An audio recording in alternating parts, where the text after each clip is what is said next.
तो आज की वीडियो स्टार्ट करने से पहले जो हमने लास्ट वीक एक स्टॉक दिया था उसको डिस्कस करेंगे, उसमें क्या प्राइस एक्शन बनाया और उसके बाद हम 4 नए स्टॉक्स देखेंगे इस हफ्ते के लिए। जो लास्ट वीक स्टॉक दिया था उसका नाम था एसबीआई लाइफ। तो एसबीआई लाइफ में क्या हुआ है, यहाँ पे प्राइस ने ब्रेकआउट तो दे दिया था। ब्रेकआउट के बाद यहाँ पे एक रिटेस्ट कंप्लीट हो गया और रिटेस्ट कैंडल के ऊपर क्लोज हो गया, तो हम इसमें हमारी एंट्री ट्रिगर हो चुकी है। तो ये था लास्ट वीक का स्टेटस अपडेट। अब चलते हैं नए स्टॉक्स की तरफ। पहले स्टॉक का नाम है जोटा हेल्थ केयर। यहाँ पे देखो क्या है कि सबसे पहले तो एक 50 EMA के ऊपर से बाउंस लिया, सपोर्ट लेके यहाँ पे आया, रेजिस्टेंस दिखाया है। 8 दिसंबर का डेट है, 8 दिसंबर को इस प्राइस पे पहुंचा।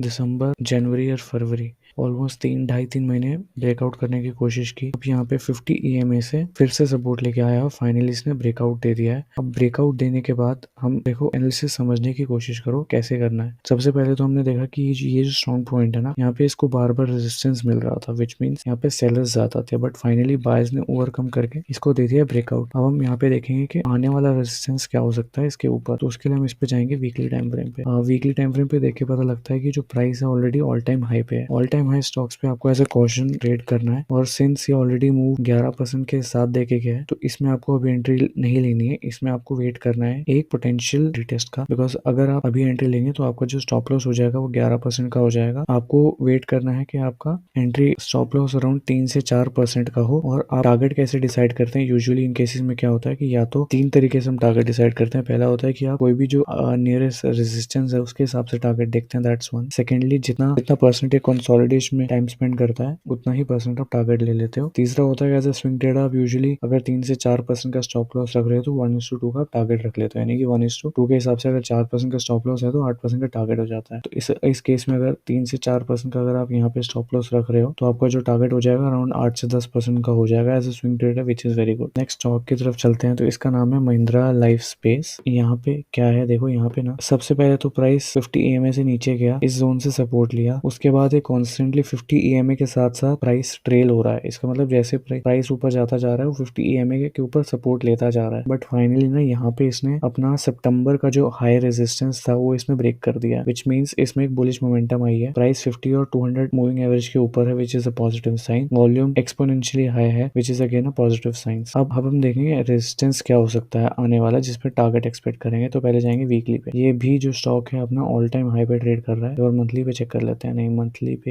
हाँ, तो ये अपना ऑल टाइम हाई पे ट्रेड कर रहा है, बट यहाँ पे हमारा जो अगर एंट्री है, एंट्री के हिसाब से 2.5% का स्टॉप लॉस हो रहा है। इस पे हमारी पोटेंशियल एंट्री ट्रिगर हो चुकी हुई है। तो अगर इसमें हम प्लान करते हैं ट्रेड को, इस जोन के नीचे हम ये रखेंगे अराउंड 4 से 5%, 5.5% का स्टॉप लॉस, और 1:2 के हिसाब से अगर हम प्लान करें तो अराउंड 11% का टारगेट रहेगा इसके अंदर। तो ये हमारा आज का सेकंड स्टॉक, इसको एनालाइज करो, आपका जो भी व्यू है कमेंट में बताओ। अगला जो स्टॉक है लिंकन फार्मा। अब यहाँ पे भी एक सिमिलर पैटर्न बन रहा है। यहाँ पे क्या हो रहा है, पहले तो इसने इस ट्रायंगल पैटर्न का ब्रेकआउट दिया है नवंबर के बाद, इसने प्राइस ने सीधा गया दिसंबर, 1 दिसंबर को इस पॉइंट को टच किया, और उसके बाद से अभी तक ब्रेकआउट नहीं हुआ है, और ये यहाँ पे एक असेंडिंग ट्रायंगल पैटर्न बन रहा है। यहाँ पे इसका मतलब क्या है कि जैसे इधर से कॉन्स्टेंटली प्राइस अब जा रहा है, बायर्स आर इंटरेस्टेड। यहाँ पे भी जब आया फिर बायर्स इंटरेस्टेड, सो हर इंक्रीजिंग पॉइंट पे इनको बायर मिल रहे हैं, लेकिन सेलिंग पे वीकनेस नहीं है। सेलिंग हमेशा उसी जोन से हो रही है, लेकिन सस्टेन ज्यादा नीचे नहीं कर रही, हायर हाई बनाता जा रहा है प्राइस, और बायर्स में एंटर होते जा रहे हैं। तो इसने फाइनली यहाँ पे आके इसने अपने 3 महीने का ब्रेकआउट दे दिया, दिसंबर, जनवरी और फरवरी, 3 महीने का ब्रेकआउट दिया, और काफी अच्छी वॉल्यूम के साथ दिया है। अगेन यहाँ पे प्रॉब्लम ये है कि 8% का स्टॉप लॉस हम यूजुअली नहीं रखेंगे, हम एक पुल बैक का वेट करेंगे। तो 3 से 4 या 5 5.5% का ब्रेकआउट, सॉरी 4 4.5 या 5% का रेजिस्टेंस, और उसके बाद सीधा हमारा एक 1:2 के हिसाब से 10% का टारगेट होगा। स्टॉक 50 और 200 EMA के ऊपर, और वॉल्यूम काफी हाई है, अबव एवरेज है, तो it's a very good sign. इसको वॉच लिस्ट में ऐड करो और अपना एनालिसिस करो। अगले स्टॉक का नाम है एस्ट्रल लिमिटेड। सो यहाँ पे ना थोड़ा डिफरेंट टाइप का पैटर्न बन रहा है। सो हमारा यूजुअली कोई भी स्टॉक का जो ट्रेंड होता है वो हमेशा अप ट्रेंड में ऐसे जाता है, राइट, हायर हाई बनाता हुआ। तो कुछ लोग इसको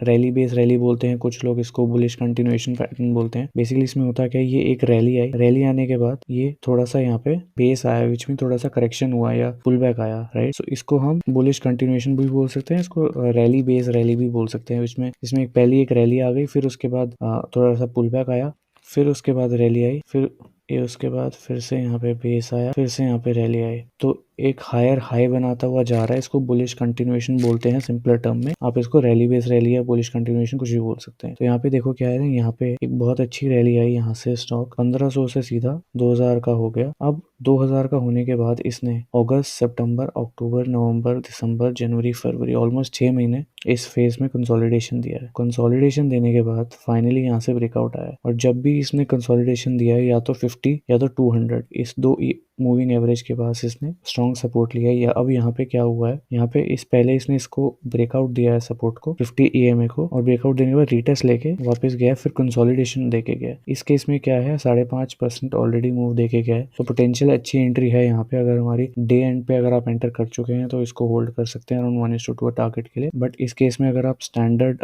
देखेंगे तो अगर ऑलमोस्ट 12% का जोन, और अगर मंथली टाइम फ्रेम पे जाके देखें तो कोई रेजिस्टेंस नहीं है, तो अराउंड 10 से 12% का टारगेट आप इजीली एक्सपेक्ट कर सकते हैं। और कंसोलिडेशन लंबा हुआ है तो इसमें एक्सपेक्टेशन है कि 15 से 20% का टारगेट भी आपको मिल सकता है। और आपका जो स्टॉप लॉस हो जाएगा इस कैंडल के नीचे आ जाएगा समवेयर अराउंड 1955, और टारगेट 1:2 के हिसाब से आप अपना प्लान कर सकते हैं। Thank you, that's all for now, see you, bye.